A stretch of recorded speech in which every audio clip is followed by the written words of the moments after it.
mga bagong bayani kung ituring natin na mga tinatawag ng overseas Filipino workers o OFW.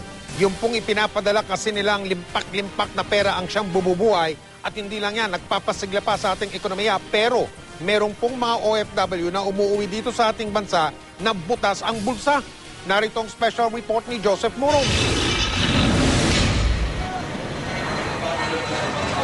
Gusto ko pong makaalis para maipagkumat ko po ang aking asawa. Para makatapos ang aking bunsong anak. Para sa pamilya ko. Sila ang itinuturing na bagong bayani ng bansa, tinitiis malayo sa pamilya, humaharap sa maraming hamon.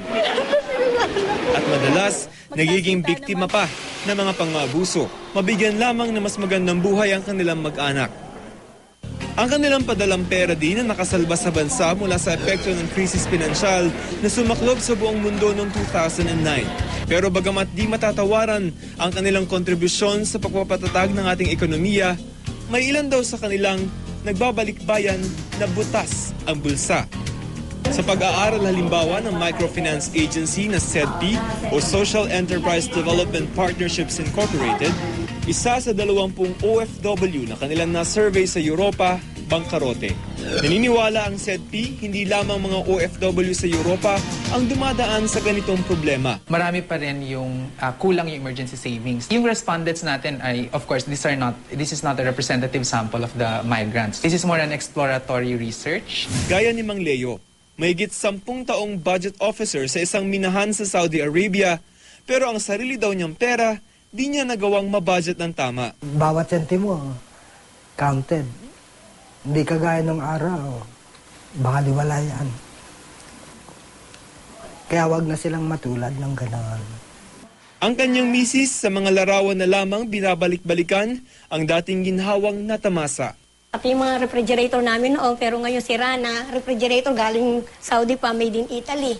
Bukod sa bahay, sasakyan at pagpapaaral ng mga anak, isa sa malalaking pinagkakagastusan daw ng mga OFW ang pagpapaganda sa bahay at pagpupundar ng appliances at gadgets. Ang pinakasikat na liquid asset ay cash. No? Ibig sabihin, liquid siya, madali siyang magamit, madali siyang magastos.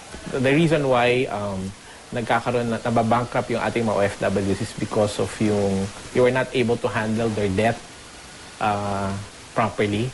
Alam nila kasi meron silang pagkukunan. Minsan kahit hindi na nila kailangan, they tend to borrow. Ang dapat daw ginagawa ng mga OFW sa tuwing kikita, ibawas muna agad ang target na savings sa agastahin ang natitirang pera. Very important yung gumagawa ng budget and to stick to your budget. Ang lahat ng umaalis na OFW dumadaan naman sa financial literacy training ng Overseas Workers Welfare Administration o OWA. Yun nga lamang, hindi natin masabing lahat ay nabibigyan natin ng orientasyon. But for as long as they go through the legal recruitment procedures, then they will undergo pre-departure orientation sa nila. Meron po siyang few minutes allotted for financial literacy. Ang pagiging isang OFW din daw, swertihan din lamang sa employer. Wala kasing batas na maaasahang poprotekta sa mga OFW mula sa repatriation, layoff, o hindi makatarungan termination ng kanilang kontrata mula sa kanilang employers. Overseas employment is something temporary. It's really contractual in nature. Pero in reality, we have workers working continuously for the same employer over time.